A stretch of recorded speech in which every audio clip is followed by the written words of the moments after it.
What is Cro-Knit and why is its introduction to the world not at all what you're thinking? Cro-knitting first came out in 1914, and it did not include a double-ended Tunisian hook, as those didn't exist then. It actually did involve one knitting needle and one crochet hook, or Tunisian crochet hook. So Cro-knitting, the new art of worsted work. So this was new. This book was a first of its kind and the last of its kind. There is no volume 2 or 3, as I don't think, and you can see right here, this says copyright 1914. So I don't think this technique took off, and you'll see why. Here, this sort of gives sort of an idea behind cro-knitting and why it came about, which it's pretty gimmicky, and cro-knitting is quite chunky, as you can see. It's very, very chunky. I wouldn't say it makes for good wearables unless it's for a coat. I would say cro-knitting is more useful for blankets and afghans. So it explains right here that with cro-knitting, you're going to use your left hand whenever you're holding the crochet hook in your right hand, and then you're going to hold the yarn. I'll show you all this. Then you have to hold the yarn. English throwing style knitting, it's a mess, okay? It's gimmicky and it's a mess. That's just the reality of it. It's why it didn't take off. Here is what they call the single crochet stitch. This is a stockinette stitch. This is a knit. Cro-knitting is knitting. It's gimmicky knitting, and I'm going to show you that. And it's why it didn't take off, because people probably saw that it said Cro-Knit and that it involved crochet hooks, and well, I struggle to knit, so this must be a easy alternative to knitting where my clothes will look knitted, but they're actually crochet. No, this is pure knitting, just with one of your needles is a crochet hook. That's all it is. And I'm going to show you that, and then we'll get into modern Cro-Knit and when that came about. Okay, so I have two 5mm tools here. One is a knitting needle, one is a Tunisian crochet hook. These are the tools needed for the original 1914 Cro-knitting, which, by the way, according to what I have researched, is the first time this term has ever been introduced in any language. No one had ever said Cro-knitting before. It's just never been used before the publication of this book. Okay, so with Cro-knitting, you have to cast on to a knitting needle. So it's really not crochet in any way, shape, or form. Which I feel like the reason this didn't take off, I am guessing a bunch of people bought this book thinking, all right, they probably saw it, an advertisement for it in a circular, and thought to themselves, awesome, I struggle so much with knitting. Maybe this is an excellent alternative, much like a lot of people go searching on YouTube for an alternate knitting, or an alternate way of making knit look like knit without actually having to knit, because it's not something a lot of people know how to do. Okay, so you have to cast on to your knitting needle just like normal, and there's lots and lots of tutorials that teach how to cast on, and there are even many out there that teach how to cast on with a crochet hook. So I'm going to go ahead and cast on some stitches, and I will be right back. But as you can see, so far we're starting off with just knitting. Okay, so I have a fair amount of stitches cast on. So now you're going to hold the knitting needle in your left hand and the crochet hook in your right hand, and it wants you to tension your yarn like you're crocheting or continental style. Go under the stitch as if you're knitting. Again, this is nothing to do with crochet. Spoiler alert, the only crochet stitch in Cro-knitting is the chain stitch. Okay, so you go under the stitch just like you're going to work a knit stitch. You yarn over and draw through and chain one. You have to do this for your first stitch. This is your chain one. Now we're going to work some knit stitches.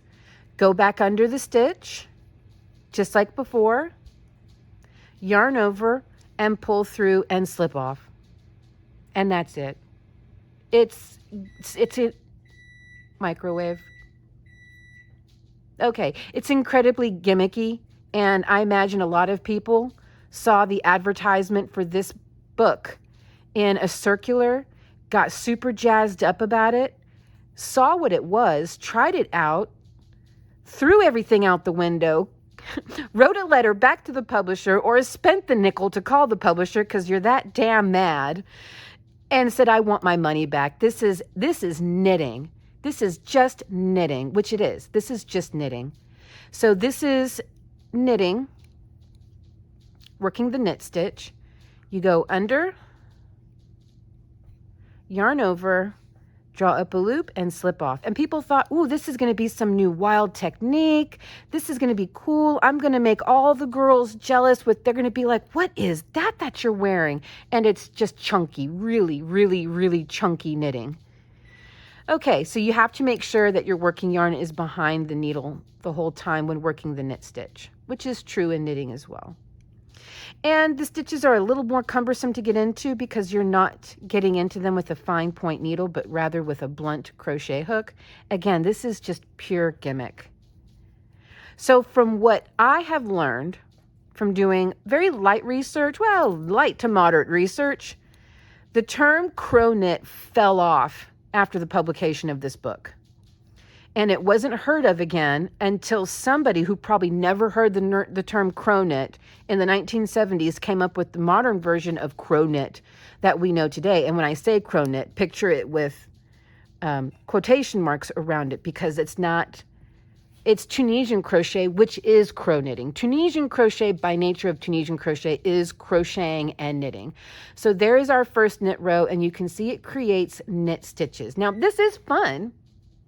Don't get me wrong, this is fun and it's cool and it's neat, and it is a fun stitch if you don't know how to knit. But now here's where the hard part comes.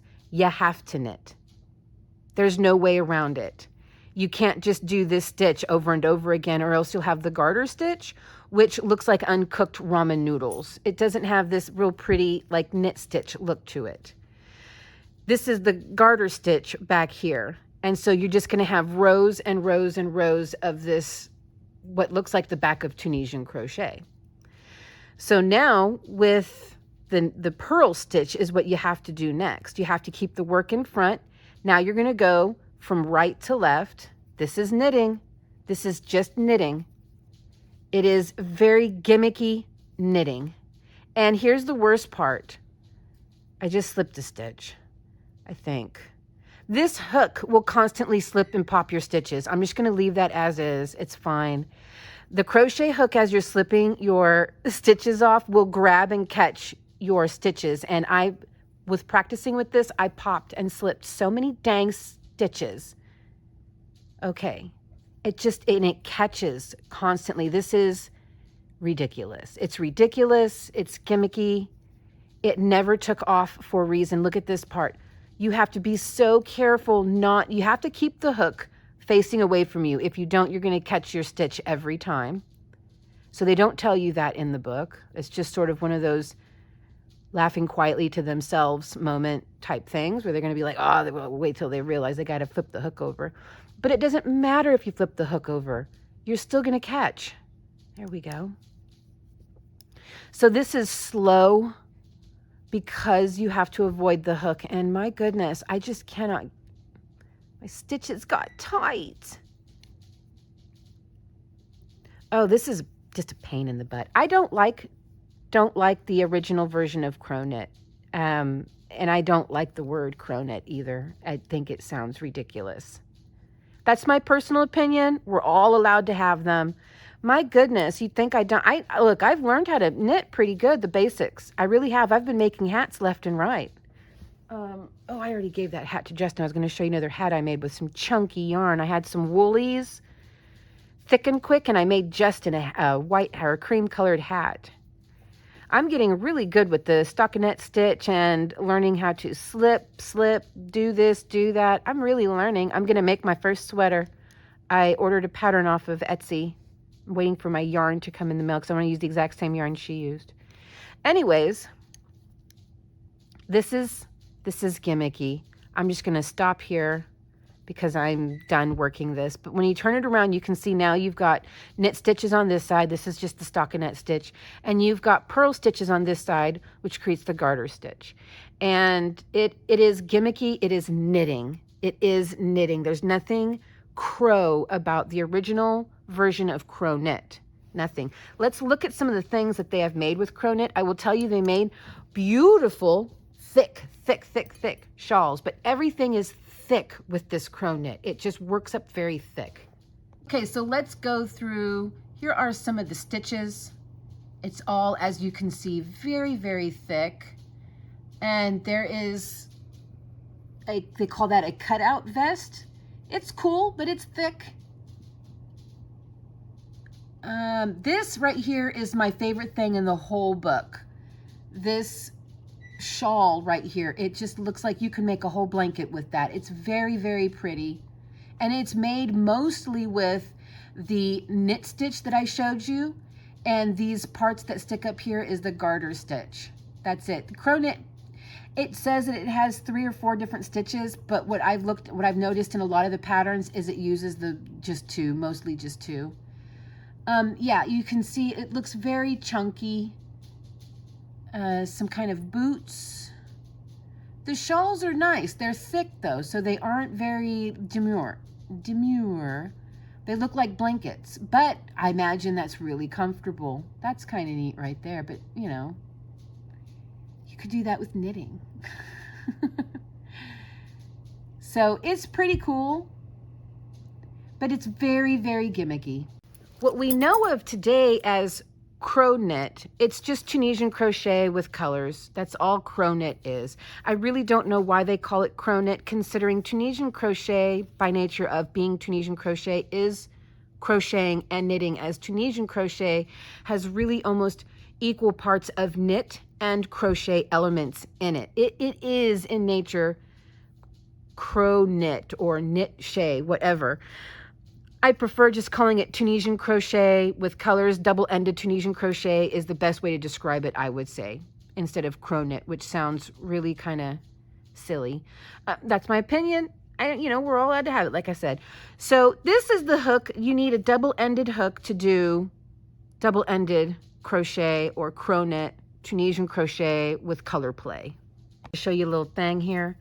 If you have a lot of these hooks, now I don't know which brands there are out there that actually mark their hooks what size they are, but these hooks I have, they're from Boy, and the hooks, once you take them out of the package, you have no idea what size it is. And you can't size them as these, because of the hook head, you can't get your hook in there. So you don't actually, this is a 5mm hook, but there's no way I would know that. So I just get a piece of paper and write on there and punch, and the way it's bent on there, it doesn't fall off, as you can see. So that's a good way to store your hooks that don't have any markings on them or the markings have worn off. You can do this with just regular crochet hooks too. Okay, with double-ended Tunisian crochet or Cro-Knit, you need 2 colors. I'm going to use the 5.5mm hook, and you're going to start just like regular Tunisian crochet, as that's all this is. Cro-Knit, as it's been termed, in the 1970s, it was termed Cro-Knit. I have no idea where it originally came from. I'm pretty sure that the person who came up with this idea, which by the way is awesome, had no idea that the term crochet, I said it, that had any idea that the term Cro-Knit ever existed before they came up with it. And that's because that 1914 book fell flat on its face. It went nowhere. And from what I have researched, the term Cro-Knit or crochet, it's fine, it didn't exist anymore after the failure of this book. And then the 1970s came about, and somebody somewhere, I don't know where, I don't know what country, what language they spoke, not a clue on earth. I'm currently editing this video, and I had a chance to look even further. And so at this point in the video, I'm saying, I don't know what country this came from. I don't know who came up with this. I have no idea. At that moment, I didn't, but now I do. So now that I'm editing this, I can throw this bit of information in.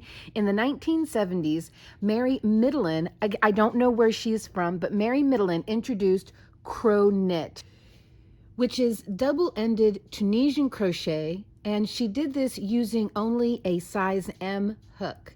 At the same time, Boy and Susan Bates were using the double-ended hooks, and the technique was called crow hook or cro-knit, depending on who the publisher was. In the 1990s, crochet with double-ended hooks became widely known as crochet on the double when many patterns were introduced by Annie's Attic using this technique. Back to the rest of the video. Put this idea out into the ethos and it took off like wildfire and people loved it. This is such a fun way to use up all of your scrap yarn, as this is a scrappy friendly technique. Okay, since we are simply doing Tunisian crochet, go ahead and work up a multiple of stitches that you want, any number you want, doesn't matter. Now you're going to go forward, work a forward pass like normal, so skip the first chain and start drawing up your loops. I guess I need to invest in some double-ended crochet hooks or Tunisian hooks that are like this. I prefer that type of a hook head as opposed to this one. All right, so we are going to pick up all of our loops, and then we're going to introduce our new color. I'm going to show you a couple of ways to do this. One where the color is kind of blended and it almost has that Spanish horse blanket style, and one where the colors are more striped and separated. Okay, so now that we have picked up all of our loops, we drop this yarn, slide this over and turn to where the back of the work is facing us. By the way, with this type of crocheting, it's two-sided. This type of Tunisian crochet is two-sided and it doesn't curl. My first stitch is way too big. So I'm going to use black as a contrasting color to really show off what this type of Tunisian crochet will do, which is exactly what it is. It's just Tunisian crochet. I don't know why they call it cro-knit. It's Tunisian crochet. Tunisian crochet is cro-knit. It's always been cro-knit, because Tunisian crochet is crocheting and knitting. By the way, I have a video coming out soon that goes into the history of Tunisian crochet, and it's extremely interesting. So I will give you a little bit of sneak information on that. It looks like it came out of Germany in the 1780s. Isn't that something? Okay. So now with your contrasting color, you're going to work your return pass with the wrong side of the Tunisian work facing you, because you can see your purl stitches back here or your garter stitches back here instead of what you usually see, which is like this.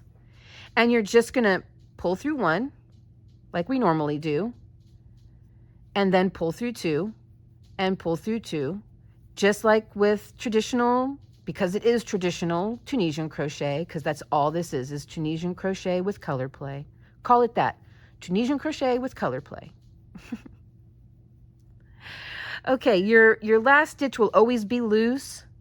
Just have to ignore it. Now we're going to go forward. We're going to work a forward pass.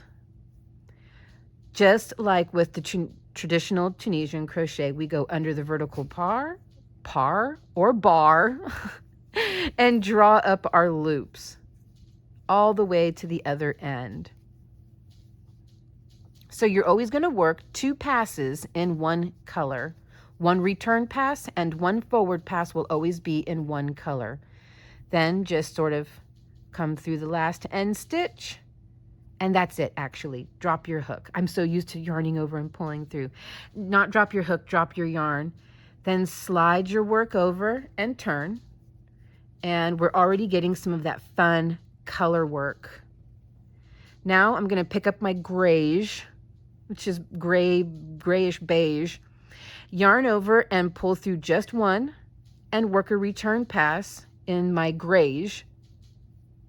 It doesn't look too grayish on camera. It looks more Aran, but in real life it's a really gray kind of cream color. So we're going to work the return pass in the light color, and the last stitch is always a bit loose. Now I'm going to work the return pass, the forward pass, forgive me, in the same color. Remember, every return pass and forward pass is in the same color. And we're really getting a lot of color play.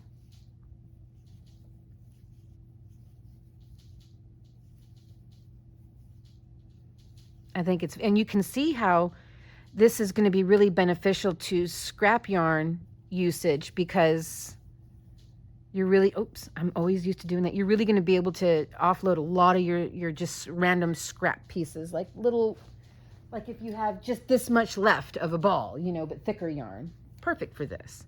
Okay, then we push, turn, pick up the dark color, yarn over and pull through just one, then pull through two and pull through two. So I'm going to work this a few more rows and I'll come back and show you the result. And then I'm going to show you another way to do this where the colors are a lot more separated. But one thing that you'll notice, it's not curling. Tunisian crochet is always very curly. This method doesn't curl because we're working front and back, and it's reversible. Tunisian crochet is not reversible. So that's pretty cool. So now with my dark color, I'm just going to go through and pick up my gray yarn. I mean, I should stop calling it gray because you can't see it as gray. My light yarn. And then when I get down to the other end, I will drop it, slide my work back over to the other end, pick up my light color, and work 2 rows in that, a return pass and a forward pass. There we go. Drop that work, slide it over, turn, pick up the light color, tighten it down just a little bit, pull through one, and carry on.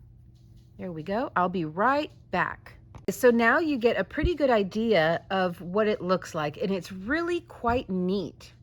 I like it. So now let me show you another method that separates the colors and it creates more of a striping effect.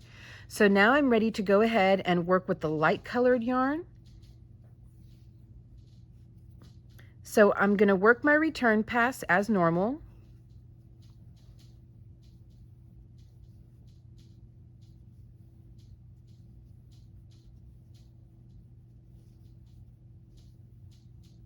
Now what I'm going to do different here, instead of going under the vertical bar, I'm going to go under the top chain.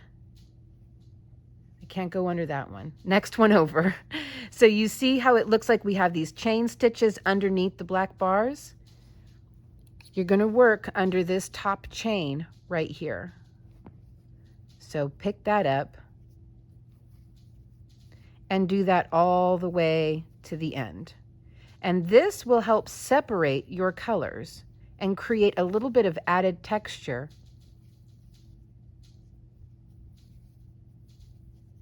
When you turn it sideways, it almost looks like a knit brioche stitch from a distance. Okay, and then into my side stitch here.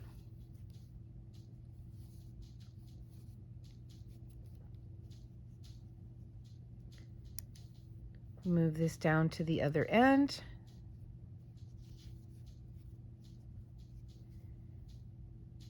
I somehow lost a stitch on this side. I'm not sure how. Okay, then I pull through.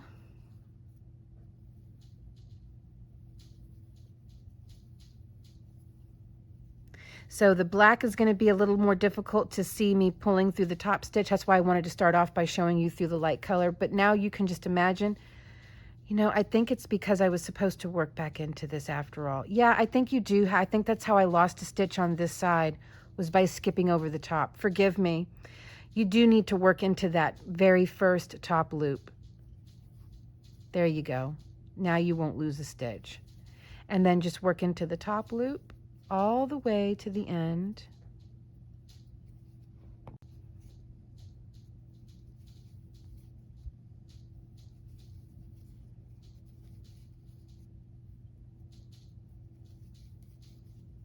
And then on the side. Oh no, I have to. I'm trying to put, I worked an extra stitch right here to try to put the one stitch back. Then slide it over and turn, and with the light color, I work a return pass and then a forward pass through that top loop. And that just separates the colors a whole lot more. And it comes across looking more brioche, like two-tone brioche. Tighten that down a bit. Now, not skipping the first loop, the loop that your working yarn is coming out of, we do need to go back into that. That was my bad.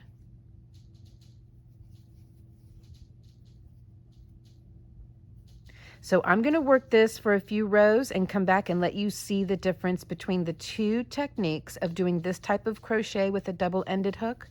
Double-ended hooks are also good for working Tunisian crochet in the round.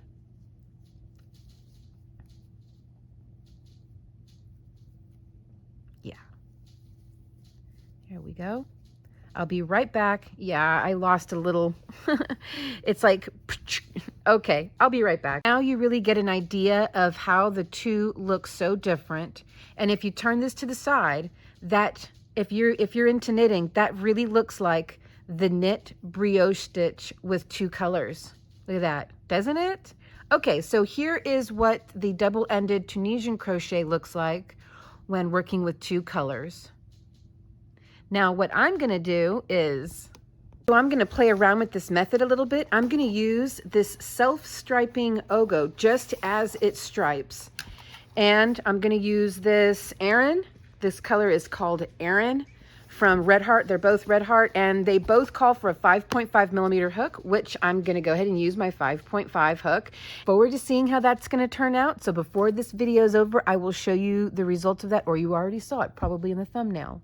Anyways, I'm going to go ahead and play with that for a little bit because I'm really curious to see that color striping come alive in this type of crochet. And I don't know if I'm going to do this or what I'm going to just term the brioche style. I'm pretty sure there is already like a brioche Tunisian. I don't know that for a fact, but I can imagine there probably is. But if there wasn't, I would call this the Tunisian brioche stitch.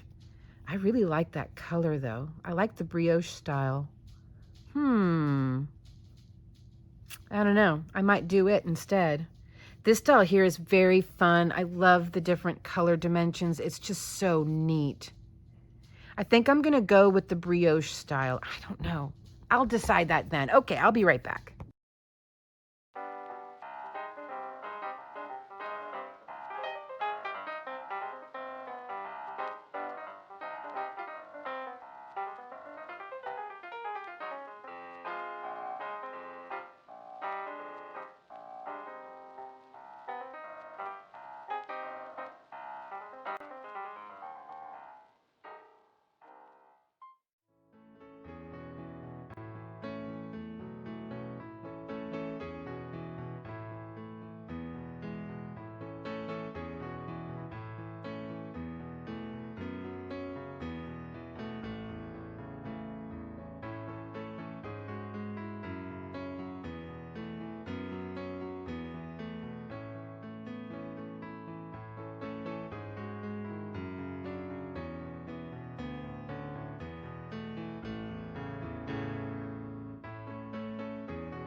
Okay, here is a pretty sizable swatch, really showing off what double-ended Tunisian crochet looks like, aka Cro-Knit, and nothing at all like the original Cro-Knit of 1914.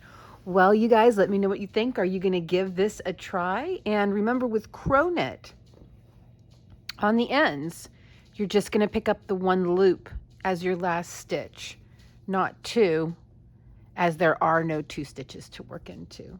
Just a little helpful tip if you give it a try. Okay, I think this is really fun. I love it in the self-striping separated by the white, and here is, I still have quite a bit of this left. It looks like something out of Beetlejuice, but I would have been moving on to the 2 colored browns and then back into the greens again, and I just think it makes a really fun looking piece. Okay guys, I will see you in the next video. Bye.